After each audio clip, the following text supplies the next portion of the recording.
नमस्कार मैत्रिणींनो, आरतीज किचनमध्ये आपले सगळ्यांचं स्वागत आहे। आज आपण कारल्याचा एक भन्नाट असा प्रकार पाहणार आहे, जे कारलं न खातील ते सुद्धा कारलं खायला लागतील।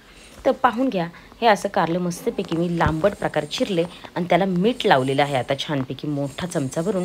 आणि त्याच्यातल्या अशा प्रकारे बिया काढून घ्या मीठ लावल्यानंतर। आणि ते कारलं साधारण आपल्याला अर्धा तास तरी ठेवायचे आहे। पहा, सगळ्या मी बिया आता काढून घेतलेल्या आहेत। अर्धा तास आपण हे असंच कारलं ठेवून देऊया आणि नंतर 2 ते 3 पाण्याने स्वच्छ धुवून घेऊया, म्हणजे त्याचा कडवटपणा पूर्णपणे निघून जाईल।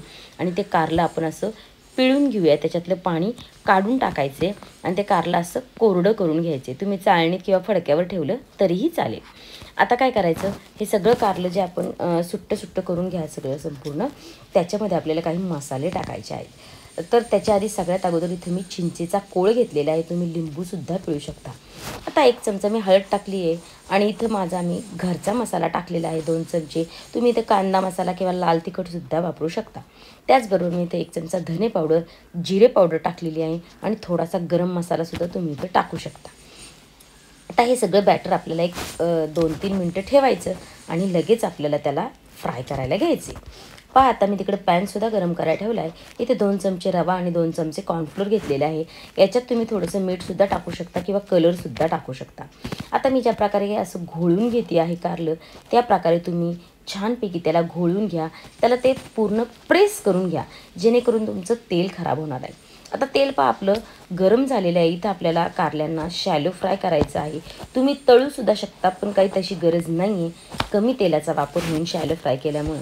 आता साधारण 5 मिनटं झाल्यानंतर तुम्ही असं कारल्याला पलट अलट करत आपल्याला शिजवून घ्यायचं आहे।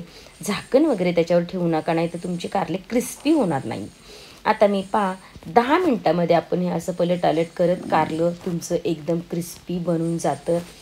पहा, आता आपलं कारलं 10 मिनटामध्ये पूर्ण शिजून झालेलं आहे। मी 2दा असं कारलं टाकून झाले। पहा, आपलं कारलं एकदम रेडी आहे, मी सर्व केलेलं आहे। अशा प्रकारचं कारलं तुम्ही बनवलं ना, जे कारलं खात नाही ते सुद्धा नक्की कारलं खाईल। भाकरी चपाती किंवा तुम्ही असंच तुम्ही ॲज अ स्टार्टर म्हणून सुद्धा कारलं हे खाऊ शकता। ही रेसिपी नक्की ट्राय करा तुम्ही। रेसिपी आवडली तर लाईक शेअर सबस्क्राईब नक्की करा।